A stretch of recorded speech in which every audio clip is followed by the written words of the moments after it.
നമസ്കാരം. ജനസമക്ഷത്തിലേക്ക് എല്ലാ പ്രേക്ഷകർക്കും സ്വാഗതം. തദ്ദേശ തെരഞ്ഞെടുപ്പിൻ്റെ തിരക്കിലാണ് എല്ലാവരും. നമ്മളിന്നുള്ളത് കോളയാട് പഞ്ചായത്തിലാണ്. പഞ്ചായത്തിൻ്റെ UDF പ്രതിനിധി ശ്രീ സാജൻ ചെറിയാനാണ് ഇന്ന് നമ്മോടൊപ്പം ഉള്ളത്. നമസ്കാരം.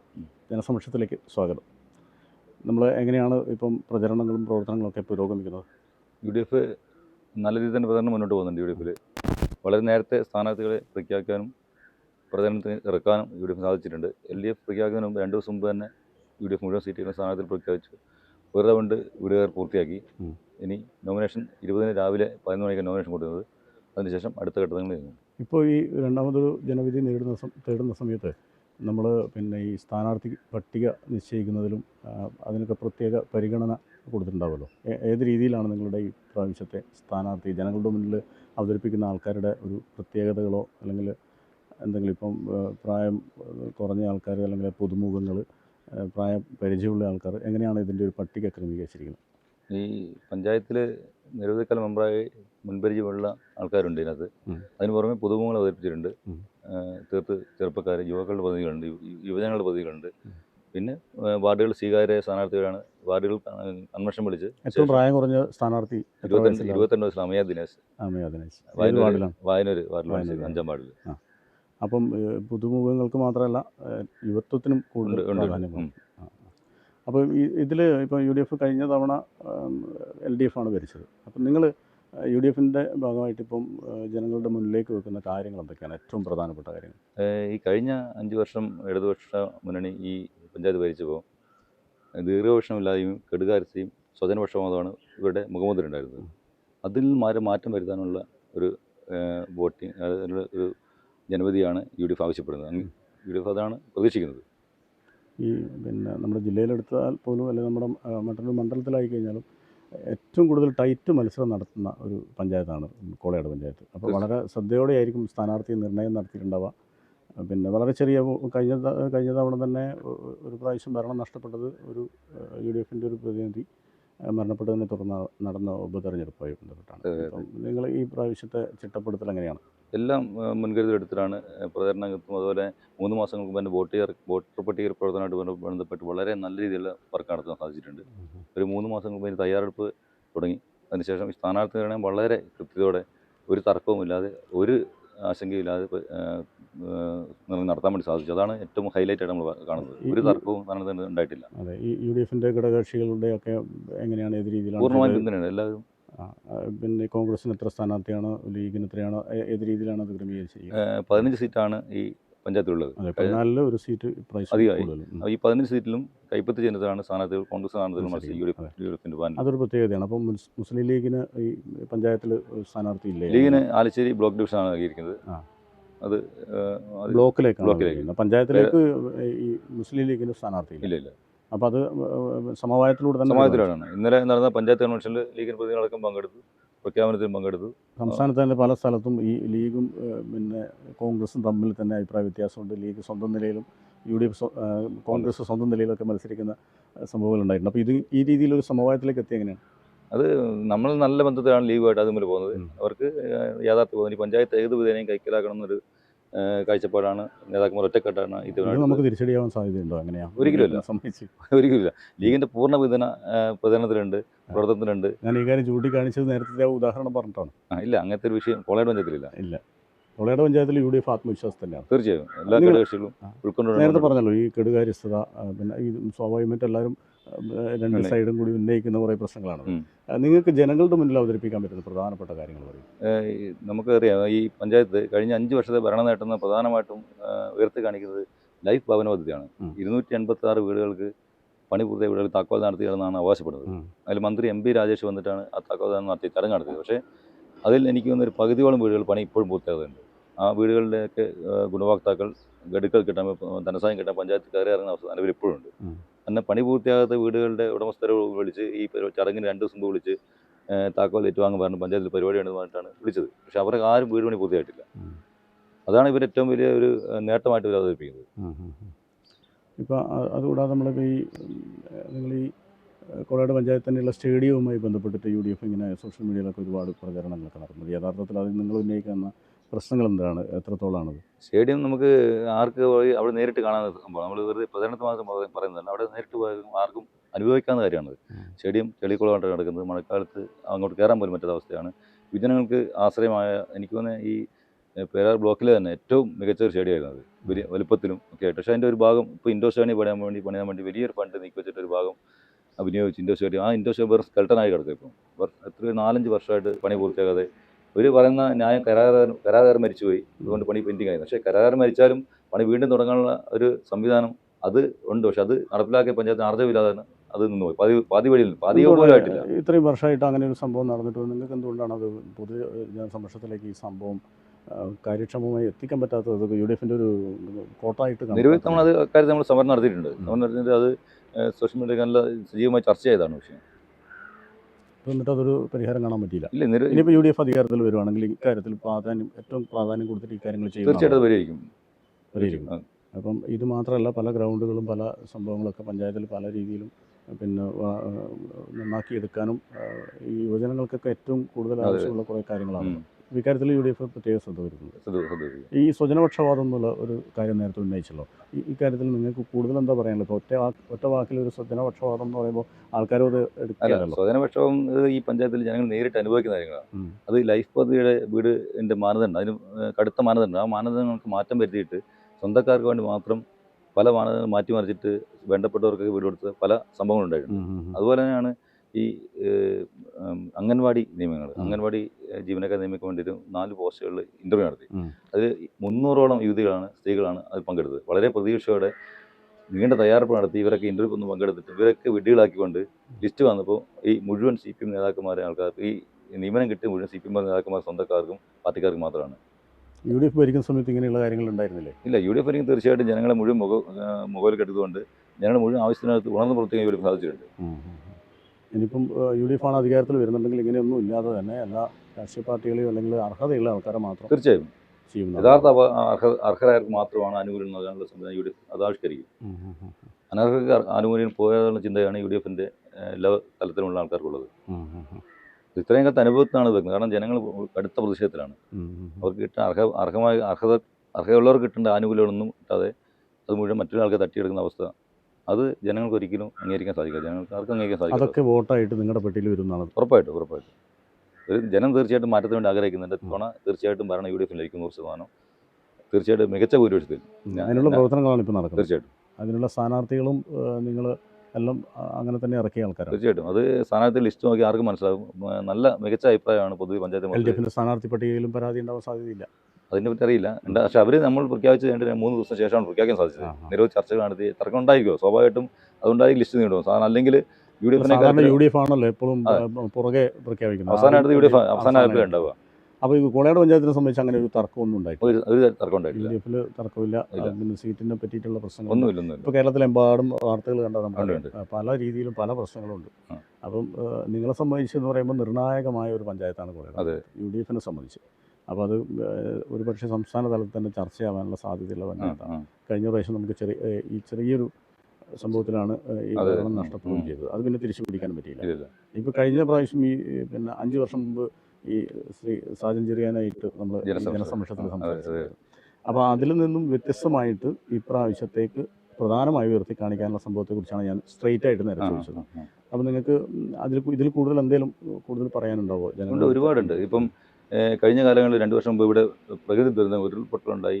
അതുപോലെ ഉരുൾപൊട്ടലിൻ്റെ ഭാഗമായിട്ട് പുഴകളിൽ വെള്ളം കയറി ഒരുപാട് വീടുകളിൽ നാശനഷ്ടമുണ്ടായി. ഈ കണ്ണോം ഭാഗത്തും നനച്ചൂർ ഭാഗത്തും ഒക്കെ ആയിട്ട്, പെരുവ ഭാഗത്തൊക്കെ ആയിട്ട്, ചിക്കേരി ഭാഗത്തായിട്ട് ഒരുപാട് വീടുകൾക്ക് നാശനഷ്ടം ഉണ്ടായി. ഒരുപാട് ആളുകൾക്ക് കാർഷിക വിള നഷ്ടപ്പെട്ടു, ഉപജീവനം നഷ്ടപ്പെട്ടു. പക്ഷേ അതിലൊന്നും 1 രൂപയുടെ പാക്കേജ് പോലും സംഘടിപ്പിച്ചെടുക്കാനോ അത് അവർക്ക് നൽകാനോ. തദ്ദേശ പിന്നെ ഭരണ സ്ഥാപനങ്ങളിലൊക്കെ ഈ ഫണ്ടിൻ്റെ അപര്യാപ്തത വലിയ പ്രശ്നമായിരിക്കില്ലേ? സ്വാഭാവികമായിട്ട് UDF വന്നാലും അതിന് പ്രത്യേകിച്ചൊന്നും ചെയ്യാനുമില്ലല്ലോ. അപ്പോൾ LDF ഭരിക്കുന്ന സമയത്ത് പിന്നെ സംസ്ഥാനം ഭരിക്കുന്നതും LDF സർക്കാരാണ്. ആ രീതിയിൽ ഇടപെട്ടിട്ട് ചെയ്യാൻ പറ്റിയില്ല എന്നാണ് നിങ്ങൾ? തീർച്ചയായിട്ടും സംസ്ഥാനം ഭരിക്കുന്ന LDF സർക്കാരാണ്. കഴിഞ്ഞ കാലഘട്ടത്തിൽ മന്ത്രി AK ശൈലജ മന്ത്രിയായിരുന്നു. അതിനുശേഷം ഇപ്പോൾ MLA ആണ് അവർ. പക്ഷെ എന്നിട്ട് പോലും അവരുടെ സ്വാധീനം ഉപയോഗിച്ചോ അല്ലെങ്കിൽ സംസ്ഥാന ഭരണത്തിൻ്റെ സ്വാധീനം ഉപയോഗിച്ചോ ഈ പഞ്ചായത്തിനോട് പ്രത്യേകമായിട്ട് ഒന്നും ചെയ്യാൻ ഈ ഭരണസമിതി സാധിച്ചിട്ടില്ല. ഏറ്റവും എടുത്തു പറയേണ്ടത് ഈ പ്രകൃതി ദുരന്തം ഉണ്ടായതാണ്. ചെക്കേരി ഭാഗത്ത് കനത്ത പ്രകൃതി അതുപോലെ ഉരുൾപൊട്ടലും അങ്ങനെയുള്ള കുറേ അതുപോലെ ഈ പ്രശ്നങ്ങൾ. കണ്ണാൻ ഭാഗത്തും മാനേജർ ഭാഗത്തൊക്കെ പുഴയിൽ വെള്ളം കയറിയിട്ട് മിക്ക വീടുകളിലും പുറത്തായിട്ടുള്ള വീടുകളിലൊക്കെ കനത്ത നാശനഷ്ടമുണ്ട്. അവർക്ക് ആർക്കും ഒരു രൂപ നഷ്ടപരിഹാരം മേടിച്ചു കൊടുക്കാൻ സാധിച്ചിട്ടില്ല. വലിയൊരു വീഴ്ചയാണ് ഈ പഞ്ചായത്ത് ഭരണസമിതിയിൽ. ഈ നമ്മൾ കഴിഞ്ഞ തവണത്തെ ഇപ്പോൾ ഒരു 5 വർഷം മുമ്പ് തന്നെ സംസാരിക്കുന്ന സമയത്ത് നമ്മൾ ആ ഒരു ശ്മശാനത്തിൻ്റെ കാര്യം സംസാരിച്ചായിരുന്നു. ഇപ്പോൾ സോഷ്യൽ മീഡിയയിലൊക്കെ ആക്റ്റീവായിട്ട് വരുവാണ്. എന്താണ് യഥാർത്ഥത്തിൽ അതിൻ്റെ അവസ്ഥ? ശ്മശാനം 2010 അന്ന് UDF അധികാരത്തിൽ വന്നിരുന്നു. അന്നായുളി പ്രസിഡൻ്റായിരുന്നു. ആ കാലത്താണ് ശ്മശാനത്തിന് വേണ്ടി സ്ഥലം ഏറ്റെടുത്തത്. ഈ പഞ്ചായത്തിൻ്റെ പല ഭാഗങ്ങളും ഈ മൃതദേഹം കുഴിച്ചിടാൻ സ്ഥലമില്ലാതെ അടുക്കളയൊക്കെ കുഴിയെടുത്ത് കുഴിച്ചിടാൻ മറവ് ചെയ്യേണ്ട അവസ്ഥ വന്നിരുന്നു. അപ്പോൾ അതൊക്കെ മനസ്സിലാക്കിയാണ് ജനങ്ങൾ ബുദ്ധിമുട്ട് മനസ്സിലാക്കിയാണ് ആ ഭരണസമിതി ഈ സ്ഥലം UDF ആണ് അത് സർക്കാർ UDF ഉള്ള സമയത്താണ് ഇത് സ്ഥലം ഏറ്റെടുത്തത്. സ്ഥലം ഏറ്റെടുത്ത് അതിന് ചുറ്റുമതിൽ കെട്ടി അതിന് നിർമ്മാണ പ്രവർത്തനം ആദ്യ ഘട്ടം നടത്തി. പിന്നീട് വന്ന ഈ LDF ഭരണസമിതി 2 ടേമായിട്ട് അത് പൂർത്തിയാക്കാൻ സാധിച്ചു. പക്ഷേ ഇത്തവണ ഒരു മാസം മുമ്പ് തെരഞ്ഞെടുപ്പിന് അല്പം മുമ്പ് തെരഞ്ഞെടുപ്പ് പ്രഖ്യാപിക്കുന്ന കുറച്ച് നാൾ മുമ്പ് അത് പൂർത്തിയായിരുന്നു. അത് ഉദ്ഘാടനം നടത്തി. ശൈലജ തരാൻ ഉദ്ഘാടനം നടത്തിയത്. പക്ഷേ 4 മൃതദേഹം മാത്രമാണ് ദഹിപ്പിക്കാൻ സാധിച്ചത്. പിന്നീട് അത് മൃതദേഹം ദഹിപ്പിക്കാതെ ഇപ്പോൾ ഇവിടുത്തെ കോഴ പഞ്ചായത്തിലുള്ള ആൾക്കാർ മരിച്ച മൃതദേഹം വഴി വെളിച്ചത്തോ വെള്ളവെളിയിലേക്ക് കൊണ്ടുവന്നു ആണ് ഇവർ പറയാറ്. കാരണം അവസാന ഒരു മൃതദേഹം ഞാൻ സാക്ഷിയാണ്. ഇപ്പോൾ LDF പറയുന്നത് അങ്ങനെ ഒരു പ്രശ്നമില്ല, ഇതൊക്കെ വളരെ സ്മൂത്തായിട്ട് നടക്കുന്നതാണ്. അത് ആർക്ക് വേണമെങ്കിൽ അവിടെ പരിശോധിച്ചാൽ മനസ്സിലാവും അവിടുത്തെ നിലവിലെ അവസ്ഥയാണ്. ഇപ്പോൾ നിങ്ങൾ വിളിച്ചു വെച്ചാൽ അറിയാം, അവിടെ നടത്തിപ്പാരനെ വിളിച്ചു വെച്ചാൽ അറിയാം, മൃതദേഹം കൊണ്ടുവരണമെന്ന് വെച്ചാൽ മൃതദേഹം ഇവിടെ കൊണ്ടുവരണമെന്ന് പറയാം. കാരണം വരി വെളിച്ചത്തോ വെള്ളവെളി കൊണ്ടുവരാൻ പറയാം. കാരണം അവിടെ വർക്കിംഗ് അല്ല, ഇവിടെ റിപ്പയറിംഗ് നടന്നുകൊണ്ടിരിക്കുകയാണ്. ഈ കോടിക്കണക്കിന് രൂപ ലക്ഷക്കണക്കിന് രൂപ വിലയുള്ള ഉപകരണം വാങ്ങി വെച്ചിട്ട് അത് ഉപയോഗപ്പെടുത്താതെ അത് ഗുണമേന്മയില്ലാത്ത ഉപകരണങ്ങൾ, അതാണ് നമ്മൾ ആരോപിക്കുന്നത്. അത്ര ഉപകരണം വാങ്ങി വെച്ചുകൊണ്ടാണ് അത് പണി അത് തീർച്ചയായിട്ടും ഉറപ്പല്ലേ. അല്ലെങ്കിൽ ഇത്രത്തെ വരില്ല. അത് നല്ല ഉപകരണങ്ങളെല്ലാം ഈ ഇത്രയും ലക്ഷങ്ങളും കോടികളും മുടക്കി ഇതിൻ്റെ ഉപകരണം വാങ്ങുമ്പോൾ ഗുണമേന്മയുള്ള ഉപകരണം വാങ്ങി വെക്കണം, അല്ലെങ്കിൽ നിന്ന് പോലും. അല്ല, ഇതിനൊക്കെ ഇപ്പം ശരിക്കും നമുക്കിപ്പോൾ ഇങ്ങനെ ഒരു കാര്യങ്ങൾ അന്വേഷിക്കാനൊക്കെ ഒരുപാട് സംവിധാനങ്ങളുണ്ടല്ലോ. ഇപ്പോൾ വിവരാവകാശ പ്രകാരം ചെയ്യാം. പിന്നെ ഇത് ജെന്യൂനായിട്ട് നമ്മളിപ്പോൾ ഒരു ആരോപണം ഉന്നയിക്കുമ്പോൾ അതിനകത്ത് എന്തെങ്കിലും ഒരു കഴമ്പ് വേണ്ടേ? അപ്പോൾ ആ രീതിയിൽ ഏതെങ്കിലും രീതിയിൽ ഇതിപ്പോൾ അടുത്ത കാലത്താണ് സംഭവം. ഇത് ഉദ്ഘാടനം ചെയ്തതിന് ശേഷമാണ് ഇത് 4 മൃതദേഹം ദഹിപ്പിച്ചിട്ട് വരുന്നത്. അപ്പം നമ്മൾ വിജിലൻസ് പരാതി കൊടുത്തിട്ടുണ്ട്. അത് നടപടി നമ്മൾ പ്രതീക്ഷിക്കുന്നുണ്ട്. അതാണ് ഞാൻ ഉദ്ദേശിച്ചത്. നമ്മൾ സോഷ്യൽ മീഡിയയിലോ അല്ലെങ്കിൽ നമ്മൾ സംസാരിച്ചുകൊണ്ടോ പ്രത്യേകിച്ച് കാര്യമില്ലല്ലോ. നമുക്ക് ഇങ്ങനെ ജെന്യൂനാണ്, നിങ്ങൾക്ക് ഇങ്ങനെ ഉറച്ചൊരു ആരോപണമാണെങ്കിൽ സ്വാഭാവികമായിട്ട് ചെയ്യേണ്ടത് നിയമപരമായിട്ടുള്ളൊരു നടപടിയാണ്. അപ്പോൾ അത് UDF ചെയ്തു എന്നാണ് വിജിലൻസിനെ ഏൽപ്പിച്ചത്. അപ്പോൾ നമ്മൾ പറഞ്ഞു വന്നത് ഈ മലയോര മേഖലയാണ് കോളയാട് പഞ്ചായത്തിൻ്റെ ഭൂരിഭാഗവും, എല്ലാം വനമേഖലയാണ്. അപ്പം പിന്നെ ആദിവാസികൾ കൂടുതലായിട്ട് വസിക്കുന്ന സ്ഥലമാണ്. അപ്പോൾ ഇത്തരം രീതിയിൽ അവരുടെ അടിസ്ഥാന പ്രശ്നങ്ങൾ പരിഹരിക്കാൻ, വന്യമൃഗശല്യം പരിഹരിക്കാൻ, അങ്ങനെയുള്ള കുറച്ച് കാര്യങ്ങളിൽ കുറച്ചും കൂടി നന്നായിട്ട് ഇടപെടണം, അല്ലെങ്കിൽ ആ ഭരണസമിതി ഇടപെട്ടില്ല എന്നുള്ള ഒരു കാഴ്ചപ്പാടുണ്ടോ? എങ്ങനെ? തീർച്ചയായും ഈ വന്യമൃഗശല്യം കോളയാട് പഞ്ചായത്തിൽ അതിരൂക്ഷമായിട്ട് ഉള്ള ഒരു വിഷയമാണ്. അപ്പം കൃഷിക്കാർക്ക് കൃഷി ചെയ്യാൻ സാധിക്കുന്നില്ല. അതായത് ജീവിതം സാധാരണക്കാർക്ക് നല്ല രീതിയിൽ ജീവിക്കാൻ പറ്റാത്ത അവസ്ഥ. കാരണം ഇതിൻ്റെ ഉപദ്രവവും ഇതിൻ്റെ അക്രമം കൊണ്ട് ജീവിതം തന്നെ വഴിവിട്ട അവസ്ഥയിലാണ് കോഴ പഞ്ചായത്തിൽ നിരവധി പ്രദേശങ്ങൾ. ഇപ്പം കോഴ പഞ്ചായത്തിൽ കറ്റ്യാട് പ്രദേശത്ത് ഒരു കാട്ടുപോത്ത് ആക്രമണത്തിൽ ഒരു മധ്യവയസ്കൻ ഒരു വൃദ്ധൻ മരണപ്പെട്ട സംഭവം ഉണ്ടായിട്ടുണ്ട്. അതുപോലെ തന്നെ ഈ കുരങ്ങ് ശല്യം മൂലം കോഴ പഞ്ചായത്തിൻ്റെ പല പ്രദേശങ്ങളിലും നാളികേര കൃഷി നിന്നുപോയ അവസ്ഥയുണ്ട്. നാളികേര കൃഷി, അതുപോലെ ഈ വാഴക്കൃഷിയൊക്കെ തീർത്ത് നിന്നുപോയ അവസ്ഥയാണുള്ളത്. അതുപോലെ ഈ കാട്ടുപന്നി വലിയ പ്രശ്നമാണ്. ഈ പല പഞ്ചായത്തുകളും കാട്ടുപന്നി ശല്യത്തെ ഷൂട്ടർമാർ ഉപയോഗിച്ചുകൊണ്ട് കാട്ടുപന്നികളെ കൊന്നെടുക്കുന്ന പല പഞ്ചായത്തും. പക്ഷേ ആ ഒരു അധികാരം പഞ്ചായത്ത് പ്രസിഡന്റ് ഇവിടെ വിനിയോഗിച്ചിട്ടില്ല. ഈ പഞ്ചായത്തിൽ അങ്ങനെ ഒരു സംഭവം നടന്നിട്ടില്ല. തീർച്ചയായിട്ടും UDF വന്നാൽ ഈ കാട്ടുപന്നികളെ ഷൂട്ടർമാർ ഉപയോഗിച്ച് തന്നെ കൊന്നൊടുക്കി കൃഷിക്കാർക്ക് കൃഷി ചെയ്യാനുള്ള സാഹചര്യം ഒരുക്കാം. അത് UDFൻ്റെ ഒരു പ്രധാനപ്പെട്ട പ്രചരണം ആണത്. കാരണം അത് തീർച്ചയായിട്ടും ചെയ്യേണ്ട കാര്യം. കർഷകർക്ക് അവരുടെ കൃഷി ഇറക്കാൻ കപ്പയോ അല്ലെങ്കിൽ മറ്റ് കൃഷികളൊക്കെ ചെയ്യണമെങ്കിൽ ഈ ശല്യം ഇല്ലാതാക്കണം. അതിനുള്ള യാതൊരു നടപടിയും പഞ്ചായത്ത് സ്വീകരിച്ചിട്ടില്ല. ഈ കഴിഞ്ഞ കാലങ്ങളൊന്നും സ്വീകരിച്ചിട്ടില്ല. ഇത്രയും വർഷങ്ങളായിട്ട് ഈ പെരുവ പോലെയുള്ള വാർഡിലൊക്കെ UDF തന്നെയാണ് അവിടുത്തെ മെമ്പറൊക്കെ. എന്നിട്ട് എന്തുകൊണ്ടാണ് അത് ആ രീതിയിൽ ഇടപെട്ടിട്ട് ഒരു പരിഹാരം കാണാൻ പറ്റും? ഇത് ഈ വന്യമൃഗശല്യത്തിന് കാരണം മെമ്പർമാർക്ക് സാധാരണ ഒന്നും ചെയ്യാനില്ല. കാരണം അത് പഞ്ചായത്തിൻ്റെ ഭരണസമിതിയുടെ ശ്രദ്ധപ്പെടുത്തണം. അതെ, തീർച്ചയായിട്ടും അത് ശ്രദ്ധപ്പെടുത്തിയിട്ടുണ്ട്. അതുപോലെ ഈ ഫോറസ്റ്റ് ഡിപ്പാർട്ട്മെൻറ്റുമായിട്ട് ബന്ധപ്പെട്ട് നിരവധി തവണ അതിനുള്ള പരാതികൾ കാര്യങ്ങളൊക്കെ നൽകിയിട്ടുണ്ട്. പക്ഷേ ഭരണസമിതി അതിന് യഥാർത്ഥത്തിൽ ഒരു ഫലപ്രദമായ ഇടപെടൽ നടത്തിയിട്ടില്ലെന്നാണ് അതിൻ്റെ നമുക്ക് മനസ്സിലാക്കുക. കാരണം ഈ കാട്ടുപന്നിയുടെ ശല്യം നമുക്കറിയാം. പല പഞ്ചായത്തുകളിലും ഷൂട്ടർമാരെ വെച്ചിട്ട് പന്നികളെ കൊന്ന സംഭവം നിങ്ങൾ കണ്ടിട്ടുണ്ടാവും. പക്ഷെ ഇവിടെ അങ്ങനെ ഒരു ഇൻസിഡന്റ് പോലും ഉണ്ടായിട്ടില്ല. അങ്ങനെ ഒരു നിർദ്ദേശം അല്ലെങ്കിൽ ഒരു സമീപനം പഞ്ചായത്ത് ഭരണസമിതിക്ക് അങ്ങനെ ഒരു തീരുമാനം എടുക്കാനുള്ള ഉണ്ട്. അത് സർക്കാർ അധികാരം കൊടുത്തിട്ടുണ്ടല്ലോ. പഞ്ചായത്ത് ഭരണസമിതിക്ക് പ്രസിഡന്റിന് ഒരു അധികാരം കൊടുത്തിട്ടുണ്ട്. അങ്ങനെ ഒരു ഇടപെടൽ നിങ്ങൾ ഇവിടെ LDF പിന്നെ ഭരണസമിതി നടത്തിയിട്ടില്ല. അതുപോലെ കാട്ടാനശല്യം ഇത് പല പഞ്ചായത്തുകളിലും ഫെൻസിങ് തൂക്കുവേലിയുണ്ട്, മറ്റേ സോളാർ തൂക്കുവേലിയുണ്ട്, ഫെൻസിംഗ് ഉണ്ട്. ഇത് തടയിട്ട പല പഞ്ചായത്തും ഇപ്പം നമ്മൾ പോയി കഴിഞ്ഞാൽ ആറളം പഞ്ചായത്തിലൊക്കെ അവരുടെ വനമേഖലയിലൊക്കെ ഫെൻസിങ് ചെയ്തിട്ടുണ്ട്. അത് പഞ്ചായത്തിൻ്റെ ഫണ്ടായിരിക്കും. അതല്ലാതെ സംസ്ഥാന സർക്കാരിൻ്റെ ഫലപ്രദമായ ഇവിടെ സർക്കാർ ഇടപെട്ട് സർക്കാർ കൂടി ചെയ്തിട്ടുണ്ട്. പക്ഷേ ഇവിടെ 1 മീറ്റർ പോലും അങ്ങനെ സംവിധാനം ഇവിടെ ചെയ്തിട്ടില്ല. ഇത്ര വനമേഖല അതിരിട്ട് കിടക്കുന്ന പഞ്ചായത്തുകൾ അങ്ങനെ സംവിധാനം ചെയ്തിട്ടില്ല. അപ്പോൾ നിങ്ങൾ ഈ പിന്നെ സംസാരിച്ച് വരുമ്പോഴേ ഇനിയിപ്പോൾ UDF വരുന്ന സമയത്ത് നമുക്ക് കുറച്ച് കാര്യങ്ങൾ ചെയ്യാൻ നടന്നുണ്ട്. നമ്മൾ ഈ കഴിഞ്ഞ കാലഘട്ടങ്ങളിൽ ഏകദേശം ഇപ്പം നേരത്തെ പറഞ്ഞ പോലെ 30 വർഷത്തിനിടക്ക് 3.5 വർഷക്കാലമാണ് UDF ഭരിച്ചത്. ഈ 3.5 വർഷക്കാലം നിങ്ങൾക്ക് പിന്നെ ചെയ്ത കാര്യങ്ങളൊക്കെ പിന്നെ ഏകദേശം എല്ലാം അറിയാലോ. എന്തുകൊണ്ടാണത് ഈ കാര്യത്തിലൊന്നും അന്ന് വ്യക്തമായിട്ടൊരു ഇടപെടൽ നടത്താൻ പറ്റിയില്ല എന്നുള്ളൊരു ആരോപണമല്ലേ LDFൻ്റെ ഭാഗത്തുനിന്നുണ്ടാകുന്നത്? അതെ, അന്ന് തീർച്ചയായിട്ടും അന്ന് UDF ഭരണകാലത്ത് നല്ല രീതിയിൽ എല്ലാ വിഷയങ്ങളും ഇടപെട്ടിരുന്നു. അതിൻ്റെ ഏറ്റവും വലിയ ഉദാഹരണമാണ് അന്ന് പഞ്ചായത്ത് ഫണ്ട് വളരെ കുറവാണ്. ഇന്നത്തെ പോലെ ഫണ്ട് കിട്ടുന്ന സംവിധാനം എന്താണ്? അന്ന് ആ UDF ഭരണത്തിൽ നിശ്ചയദാർഢ്യം കൊണ്ടാണ് ഈ ശ്മശാനത്തിന് വേണ്ടി സ്ഥലം ഏറ്റെടുത്തിട്ട് അവിടെ അതിൻ്റെ ചുറ്റുപാടുമായിട്ട് നിർമ്മാണം തുടങ്ങിയത്. ആ ഘട്ടത്തിലാണ് UDF ഭരണത്തിൽ പുറത്താകുന്നത്. ഭരണത്തിൽ നിന്ന് പുറത്തായി. കാരണം 3.5 വർഷം എന്ന് പറഞ്ഞാൽ ചെറിയ കാലയളവാണ്. അത് പുറത്തായി. പിന്നെ അവിടെ നിന്ന് സ്ഥലം ഏറ്റെടുപ്പ് നടത്തി ശ്മശാനത്തിൻ്റെ പ്രവൃത്തി നടക്കുന്ന സമയത്താണ് മാറുന്നത്. പിന്നീട് വന്ന LDF ഭരണത്തിൽ തുടർച്ചയായിട്ട് 11 വർഷം ഭരിച്ചു. ആ 11 വർഷം ഭരിച്ചിട്ടും ഈ തെരഞ്ഞെടുപ്പ് കഴിഞ്ഞ മാസമാണ് അതിൻ്റെ ഉദ്ഘാടനം തട്ടിക്കൂട്ടാണ് ഉദ്ഘാടനം നടത്തുന്നത്. ആ ഉദ്ഘാടനത്തിലാണ് അതിന് ശേഷം 4 മൃതദേഹം മാത്രം ദഹിപ്പിക്കാൻ സാധിച്ചത്. അതായത് ഈ 11 വർഷത്തിന് ശേഷമാണ് UDF ഏറ്റെടുത്ത സ്ഥലം ഈ ശ്മശാനത്തിന് വേണ്ടി ശ്മശാനം നിർമ്മിച്ച് തുറന്നു കൊടുക്കാൻ പറ്റിയതെന്നാണ്. അത് ഈ തെരഞ്ഞെടുപ്പിനെ തൊട്ട് ഒരു മാസമല്ല, ഇലക്ഷൻ പ്രഖ്യാപിക്കുന്നതിന് ഒരാഴ്ച മുമ്പ്. ഇപ്പോൾ അത് പ്രവർത്തന സജ്ജല്ലാണ് അല്ല നിന്നുപോയി. അത് മൃതദേഹം ഇപ്പം ഈ പഞ്ചായത്തിന് അതിന് ശേഷം ഇപ്പോൾ നിരവധി ആൾക്കാർ മരിച്ചിട്ടുണ്ട്. അവരെ വീട്ടിൽ ഇവിടെ വിളിക്കുമ്പോൾ നിങ്ങളിവിടെ സൗകര്യമില്ല, ഇത് റിപ്പയറിംഗ് ആണ്, വലിയ വെളിച്ചത്തോ വെള്ളറൊളിക്കോ ഉണ്ടാക്കിയാണ് പറഞ്ഞത്. കഴിഞ്ഞ ദിവസം തന്നെ അത് ഞാനൊരു സാക്ഷിയായിരുന്നു. വിളിക്കുമ്പോൾ വീട്ടിൽ നിന്ന് വീട്ടിൽ പോയപ്പോൾ അവർ വിളിക്കുമ്പോൾ ഇങ്ങോട്ട് ഇവിടെ സൗകര്യമില്ല, നിങ്ങൾ വലിയ വെളിച്ചത്തോ വെള്ളറൊളിക്കോ കൊണ്ടാണ് പറഞ്ഞത്. കോടികൾ മുടക്കി ചെലവിട്ട് നിർമ്മിച്ച ഈ ശ്മശാനം ജനങ്ങൾക്ക് ഉപയോഗിക്കാൻ പറ്റിയിട്ട് തീർച്ചയായും അഴിമതി നടത്തിയിട്ടില്ല, ഉറപ്പായിട്ടുണ്ടാവും. നേരത്തെ പറഞ്ഞല്ലോ നിങ്ങൾ വിജിലൻസ് മുഖാന്തരം ഇടപെടൽ നടത്തിയത്. ഈ പിന്നെ പൊതുവെ പഞ്ചായത്തുകൾ എന്ന് പറയുമ്പോൾ നമ്മുടെ ഈ പഞ്ചായത്ത് കോളയാട് പഞ്ചായത്തിനൊക്കെ ഉള്ള ഒരു പരിമിതി എന്ന് പറയുന്നത് ഒന്ന് മലയോര മേഖലകൾ കൂടുതലാണ്. ഇപ്പം ഈ പെരുവ് തന്നെ പറഞ്ഞ ഒരു പഞ്ചായത്തായിട്ട് പ്രഖ്യാപിക്കേണ്ട അത്രയും വലിപ്പമുള്ള ഒരു വാർഡാണത്. അപ്പോൾ ഇവിടെയൊക്കെയുള്ള ഈ ഗ്രാമീണ റോഡുകളൊക്കെ അവസ്ഥയും അതിലൊക്കെ എത്രത്തോളം ഇടപെടൽ നടത്തിയിട്ടുണ്ട്? നിങ്ങൾക്ക് ഉന്നയിക്കാൻ പറ്റുന്നോ അല്ലെങ്കിൽ ഇനി മുമ്പോട്ട് വെക്കാൻ പറ്റുന്നോ കാര്യങ്ങൾ എന്തൊക്കെയാണ്? നമ്മൾ ഈ ഗ്രാമീണമായി പ്രത്യേകിച്ച് പെരുവയിൽ വളരെയേറെ ഗതാഗത പ്രശ്നമുണ്ട്. പറക്കാട് എന്ന പ്രദേശം കോഴിക്കോടിലേക്ക് അടുത്താണ്. അത് പെരുവയിലെ അത് ഫോറസ്റ്റിൽ പോകുന്ന റോഡാണ്. ആ റോഡിൻ്റെ അവസ്ഥ വനക്കാലത്ത് അങ്ങോട്ട് ആവാത്തേക്ക് പുറവിൽ ജീപ്പ് പോലും കയറാത്ത അവസ്ഥയാണ്. ഞാൻ 2 ദിവസം പോയതാണ്. പക്ഷേ ജീപ്പ് പോലും പോകാത്ത അവസ്ഥയുണ്ട്. അവിടുത്തെ ജനങ്ങൾ തീർത്തും ഒറ്റപ്പെട്ട അവസ്ഥ ജീവിക്കുന്നത്. ആ റോഡ് ഫോറസ്റ്റിൻ്റെ റോഡാണ്. പക്ഷേ അതിൽ ആ റോഡ് റിപ്പയർ ചെയ്യാനുള്ള ഒരു സംവിധാനവും ഈ ഭരണസമിതി ചെയ്തില്ല. പക്ഷേ UDFൻ്റെ കാലം നമ്മുടെ കോൺഗ്രസിൻ്റെ MP, പ്രിയപ്പെട്ട UDFൻ്റെ MP കെ സുധാകരൻ്റെ MPയുടെ ഫണ്ട് കൊണ്ട് ആ റോഡ് അവിടെ റോഡുകൾ കോൺക്രീറ്റ് ചെയ്തിട്ടുണ്ട്. അതുപോലെ JB മേത്തർ MP ഫണ്ട് നൽകിയിട്ടുണ്ട്. നമുക്ക് പറ്റാവുന്ന രീതിയിൽ ഈ നാട്ടിലെ ഈ പഞ്ചായത്ത് ജനങ്ങളെ സേവിക്കാൻ അല്ലെങ്കിൽ ജനങ്ങൾക്ക് പദ്ധതി നടപ്പാക്കാൻ നമ്മൾ ശ്രമിച്ചിട്ടുണ്ട്. UDF കോൺഗ്രസ് ശ്രമിച്ചിട്ടുണ്ട്. ഇപ്പം നല്ല അവസാനം കെ സുധാകരൻ MPയുടെ ഫണ്ടിൽ നിന്ന് ഇപ്പോൾ ഒരു 10 ലക്ഷം രൂപ പെരുവയ്ക്ക് അനുവദിച്ചിട്ടുണ്ട്. അതുപോലെ തന്നെ ആലച്ചേരി ഒരു മുതുവാട് RPS റോഡ് ചത്തഞ്ചേർ റോഡിന് ഒരു 5 ലക്ഷം രൂപ അനുവദിച്ചിട്ടുണ്ട്. അതുപോലെ ലൈറ്റുകൾ Thazhekolayad high mast light, Kommeri mini mast, പുന്നപ്പാലത്ത് മിനിമാസ്റ്റ്, അതുപോലെ സെൻറ്റ് സേവിയേഴ്സ് സ്കൂളിലെ സ്മാർട്ട് ക്ലാസ് റൂം, അങ്ങനെ നിരവധി ഫണ്ട് ഇപ്പോൾ ഈ കഴിഞ്ഞ ഇലക്ഷൻ മുമ്പ് തന്നെ അത് MP വകയിരുത്തിയിട്ടുണ്ട്. ഈ മറ്റൊരു സംഭവം എന്ന് വെച്ചാൽ നമ്മളിപ്പം നമ്മുടെ തൊട്ടടുത്ത പഞ്ചായത്തിലാണെങ്കിൽ പന്നിയുടെ ആ കോവിഡിൻ്റെ ഒക്കെ സമയത്ത് നമ്മൾ കേരള വിഷനൊക്കെ ഡയറക്റ്റ് അവിടത്തേക്ക് റേഞ്ച് ഇല്ലാത്തൊരു പ്രശ്നമുണ്ട്. ഒരു കുട്ടി മരത്തിൽ കയറിയിട്ട് പഠിക്കാൻ നോക്കിയിട്ട് ഒരു താഴെ വീണിട്ട് അങ്ങനെ ഒരു അപകടം ഉണ്ടായ ഒരു സംഭവമുണ്ട്. അതിനുശേഷം നമ്മൾ കേരള വിഷനാണ് ഇടപെട്ട് ഡയറക്റ്റ് നമുക്കവിടെ പിന്നെ മൊബൈൽ ഡാറ്റ എത്തിച്ചു കൊടുക്കുക. അതായത് കേരള വിഷൻ്റെ ബ്രോഡ്ബാൻഡ് സൗജന്യമായിട്ട് എത്തിച്ചു കൊടുക്കാനുള്ള ഒരു ഇടപെടൽ നമ്മൾ നടത്തിയിട്ടുണ്ട്, ഒരു ജനകീയമായ ഒരു ഇടപെടൽ.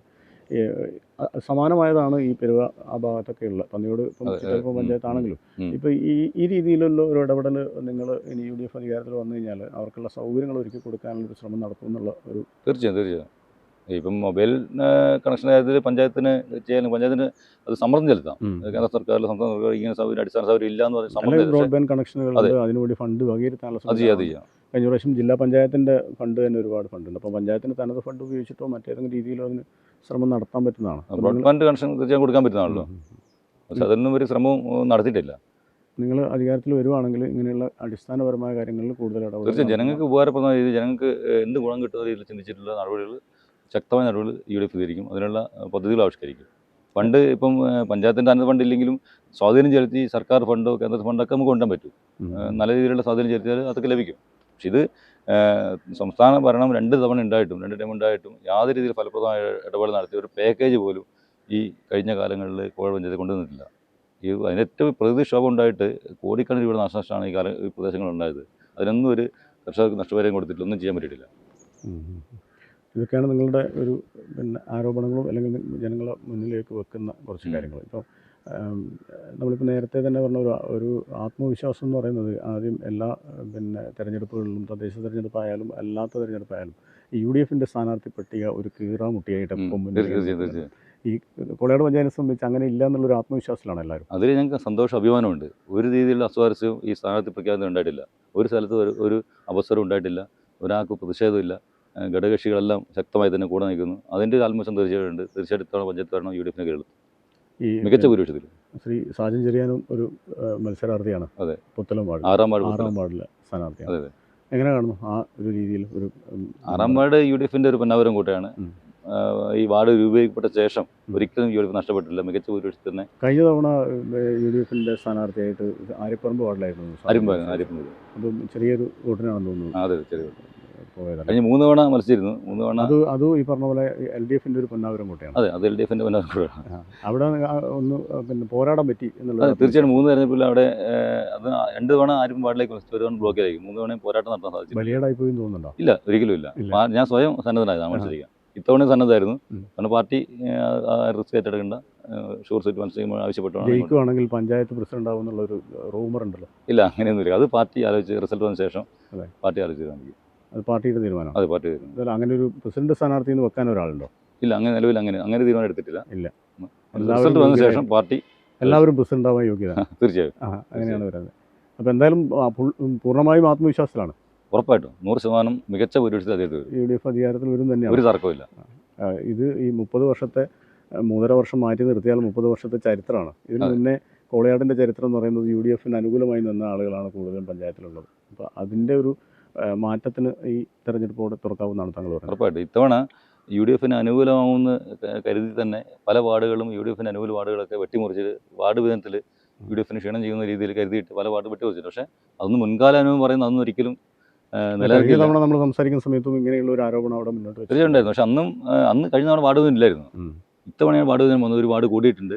അത് തീർച്ചയായും UDFിന് ലഭിക്കാവുന്ന പല വാർഡുകളിലും പല കർഷകങ്ങളും മറ്റു വാർഡുകളിൽ വിട്ട് LDFിൻ്റെ വാർഡുകൾ കൂട്ടിച്ചേർത്ത് ഒരു നീക്കം നടത്തി കൂടിയിട്ടുണ്ട്. പക്ഷെ അതൊന്നും UDFിന് വിജയസാധ്യത ബാധിക്കില്ല. ജനങ്ങൾ ബോധവാന്മാരാണ്. തീർച്ചയായിട്ടും ജനങ്ങൾ UDFിനോടൊപ്പം ഉണ്ടാവും. അതാണ് നിങ്ങളുടെ ആത്മവിശ്വാസം. ഉറപ്പായും. ഇപ്പം നമ്മൾ ഈ കോളയാട് പഞ്ചായത്തിൻ്റെ ഏറ്റവും സ്ഥിരാകേന്ദ്രമാണ് കോളയാട് ടൗൺ. ആ ടൗണിൽ ഇറങ്ങുമ്പോൾ തന്നെ ഇപ്പോൾ ഒരു സൗന്ദര്യവൽക്കരണത്തിൻ്റെ ഭാഗമായിട്ട് ശരിക്കും സൗന്ദര്യമായി. ഇതിൻ്റെ നമ്മൾ നല്ലത് ചെയ്ത് കഴിഞ്ഞാൽ അത് അംഗീകരിക്കാനുള്ള ഒരു മനസ്സും കൂടി കാണിക്കണമല്ലോ. UDFിന് ഇക്കാര്യത്തിൽ എന്താ അഭിപ്രായം? തീർച്ചയായിട്ടും ഈ ഭരണസമിതി ഇവർ എടുത്തു കാണിക്കുന്ന ഒരു നേട്ടം എന്നുള്ള ടൗൺ സൗന്ദര്യവൽക്കരണം. 2.5 കോടി രൂപ മുടക്കിയാണ് ആ പദ്ധതി നടപ്പിലാക്കിയത്. പക്ഷേ അതിൽ ഒരുപാട് അപാകതകൾ പദ്ധതിക്കുണ്ട്. 2 ബസ് വെയിറ്റിംഗ് ഷട്ടറുകൾ ആ പദ്ധതിയുടെ ഭാഗമായിട്ട് വരേണ്ടതായിരുന്നു. പക്ഷേ അത് രണ്ടും വന്നിട്ടില്ല. അതുപോലെ തന്നെ ഈ പഞ്ചായത്തിൻ്റെ ഷോപ്പിംഗ് കോംപ്ലക്സിലേക്ക് വ്യാപാരികൾ അവർ വലിയ ദുരിതത്തിലാണ്. അവർ അങ്ങോട്ട് കയറുന്ന വഴി അത് തടസ്സപ്പെട്ടിരിക്കുകയാണ്. ആ വഴി തടസ്സപ്പെടുത്തിയാണ് വഴി ഭാഗം നീക്കം ചെയ്തിട്ടാണ് ഈ നടപ്പാത പണി. പക്ഷേ അതിലേക്ക് പിന്നീട് വഴി ഉണ്ടാക്കിയുള്ള സംവിധാനം ചെയ്തിട്ടില്ല. അതുപോലെ നടപ്പാത പലർക്കും ഇടുങ്ങിപ്പോയിട്ടുണ്ട്, നടക്കാൻ ബുദ്ധിമുട്ട്. അതുപോലെ ഇതിന് ശേഷം പരാതി വന്നതിന് ശേഷമാണ് അല്ലെങ്കിൽ ആൾക്ക് പരാതി വന്നതിന് ശേഷമാണ് ലൈറ്റ് തന്നെ അവിടെ കൊണ്ട് സ്ഥാപിച്ചത്. അപ്പോൾ അത് തീർച്ചയായിട്ടും അതിൽ വലിയ അഴിവ് നടന്നിട്ടാണ് UDF ആലോചിക്കുന്നത്. അല്ലെങ്കിൽ 2.5 കോടി രൂപയുടെ വർക്കൊന്നും അവിടെ നമുക്കൊന്നും കാണാനില്ല. അതിനുള്ള ഒരു വർക്കൊന്നും അവിടെ ചെയ്തിട്ടില്ല. എന്തായാലും തീർച്ചയായിട്ടും അതുമായിട്ട് ബന്ധപ്പെട്ട് നിങ്ങളുടെ ആരോപണം അതാണ്. തീർച്ചയായിട്ടും.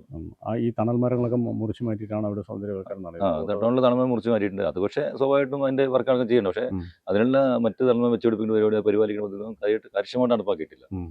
കുറച്ചും കൂടി നന്നായിട്ട് ചെയ്യാൻ പറ്റും. തീർച്ചയായിട്ടും ചെയ്തു. ഇത്രയും ഫണ്ട് ചെലവഴിച്ച പദ്ധതി ആകുമ്പോൾ തീർച്ചയായിട്ടും നല്ല രീതിയിൽ നടപ്പാക്കായിരുന്നു.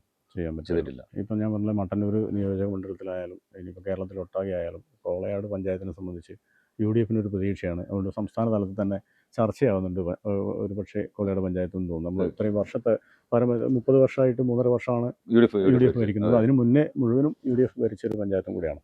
അപ്പോൾ സ്വാഭാവികമായിട്ട് ഇത് പിടിച്ചെടുക്കാനുള്ള ശ്രമത്തിൻ്റെ ഭാഗമായിട്ട് ഈ സംസ്ഥാന നേതാക്കളെയോ മറ്റ് പ്രചരണ പരിപാടികളിൽ ഏതെങ്കിലും രീതിയിലുള്ള ഇടപെടലാണ് ഇപ്പം കോളയാട് പഞ്ചായത്ത് കമ്മിറ്റി തീരുമാനിച്ചിട്ടുള്ളത്. തീർച്ചയായിട്ടും ഈ മട്ടന്നൂർ നിയോജകമണ്ഡലത്തിൽ ഒരു പഞ്ചായത്തും UDF ഭരിക്കുന്ന പഞ്ചായത്തില്ല. അതിൽ UDF ഭരിക്കുമെന്ന് തീർച്ചയായും ഉറപ്പുള്ള പഞ്ചായത്ത് ഇനി ഈ വർഷം സാധ്യതയുള്ളത് കോളയാടാണ്. തീർച്ചയായും തന്നെ സംസ്ഥാന നേതാക്കന്മാർ കോളയാട് പഞ്ചായത്തിൽ പ്രത്യേക ശ്രദ്ധ ഇതിനു മുമ്പ് നൽകിയിട്ടുണ്ട്. ഇപ്പം നേരത്തെ നൽകിക്കൊണ്ടിരുന്ന അവരുടെ ഒക്കെ നിർദ്ദേശത്തിൻ്റെ അടിസ്ഥാനമാണ് പ്രവർത്തനം മുഴുവൻ മുന്നോട്ട് പോകുന്നത്. അവരുടെ തീർച്ചയായും നേതാക്കന്മാരൊക്കെ സാന്നിധ്യം വരും ദിവസങ്ങളുണ്ടാവും. അപ്പോൾ ഏതായാലും നിങ്ങൾ ഈ സ്ഥാനാർത്ഥി പ്രഖ്യാപനം ആദ്യമായത് ഒരു ആത്മവിശ്വാസമാണ്. തീർച്ചയായും ഉറപ്പായിട്ടും. പിന്നെ കോളയാട് പഞ്ചായത്ത് നിലവിലുള്ള ഭരണസമിതിക്കെതിരെ നിങ്ങൾ പറയുന്നത് ഇവിടെ ഒരു വികാരമുണ്ടെന്നാണ്. തീർച്ചയായിട്ടും ഉണ്ട്. അത് ഞങ്ങൾ ഫീൽഡിൽ പോകുമ്പോൾ സ്ഥാനാർത്ഥികൾക്ക് ഫീൽഡിൽ പോകുമ്പോൾ മനസ്സിലാവും. തീർച്ചയായിട്ടും ജനങ്ങളുടെ വികാരം നമുക്ക് മനസ്സിലാവും. അർഹതയുണ്ടായിട്ട് ആനുകൂല്യം നിഷേധിക്കപ്പെട്ടവർ, പാവപ്പെട്ടവർ, ഒന്നും കിട്ടാത്ത ആൾക്കാർ, സ്വജനപക്ഷപാതത്തിൻ്റെ ഇരയായ ആൾക്കാർ കുറേ ആൾക്കാരുണ്ട്. അപ്പോൾ അവരുടെയൊക്കെ വികാരം ഈ തെരഞ്ഞെടുപ്പ് തീർച്ചയായും പ്രതിഫലിക്കും. UDF മികച്ച ഭൂരിപക്ഷത്തിൽ അദ്ദേഹത്തെ വരും. സ്ഥാനാർത്ഥി നിർണ്ണയവും പ്ലസ് പോയിന്റ് ആയിട്ടാണ് കാണുന്നത്. ഉറപ്പായിട്ടും. കാരണം സാധാരണ ഏത് പഞ്ചായത്ത് നിങ്ങൾ ശ്രദ്ധിച്ചാൽ LDF ആണ് സ്ഥാനത്ത് തന്നെ ആദ്യം പൂർത്തിയാക്കുന്നത്. പ്രചരണ രംഗത്ത് അവരാണ് ആദ്യം ഇറങ്ങുന്നത്. പക്ഷേ ഇത് LDF സ്ഥാനാർത്ഥി പ്രഖ്യാപിക്കുന്ന 4 ദിവസം മുമ്പ് തന്നെ സ്ഥാനാർത്ഥി പ്രഖ്യാപിച്ചുകൊണ്ട് അവരെല്ലാം സജീവമായിട്ട് ഇവരുടെ വേണ്ടി ഭവന സംഘം നടത്തി കഴിഞ്ഞിരിക്കുകയാണ്. ഇപ്പോൾ നോമിനേഷൻ 20-ാം തീയതി നൽകും. അതിനുശേഷം വീണ്ടും സജീവമായി പ്രവർത്തനങ്ങൾക്ക് ഇറങ്ങും. തീർച്ചയായിട്ടും UDF ഇത്തവണ പഞ്ചായത്ത് പിടിച്ചിരിക്കും. ഏതായാലും പുത്തലം വാർഡിൽ മത്സരിക്കുകയാണ് ഈ കോളയാട് പഞ്ചായത്തിൻ്റെ മണ്ഡലം പ്രസിഡന്റ് കൂടിയായിട്ടുള്ള സാജൻ ചെറിയാൻ. സ്വന്തം വാർഡിൽ നല്ലൊരു വിജയം ആശംസിക്കുന്നു. ഒപ്പം തന്നെ UDFനും നല്ലൊരു വിജയം ഉണ്ടാകട്ടെ എന്ന് ആശംസിക്കുന്നു. Thank you. നമ്മുടെ കൂടെയുള്ളത് നേരത്തെ തന്നെ പറഞ്ഞല്ലോ, സാജൻ ചെറിയാനാണ്. കോളയാട് പഞ്ചായത്തിൻ്റെ UDFൻ്റെ സ്ഥാനാർത്ഥിയാണ്, പുത്തലം വാർഡിലെ സ്ഥാനാർത്ഥിയാണ്. അതുകൂടാതെ തെരഞ്ഞെടുപ്പ് കമ്മിറ്റിയുടെ ചാർജുള്ള ആൾ കൂടിയാണ്. ഏതായാലും പിന്നെ നമ്മളുടെ കൂടെ ഇത്രയും നേരം സംസാരിച്ചതിന് സാജൻ ചെറിയാന് നന്ദി, നമസ്കാരം. മറ്റൊരു എപ്പിസോഡിൽ അടുത്ത പഞ്ചായത്തിൻ്റെ വിശേഷങ്ങളുമായി വീണ്ടും കാണാം.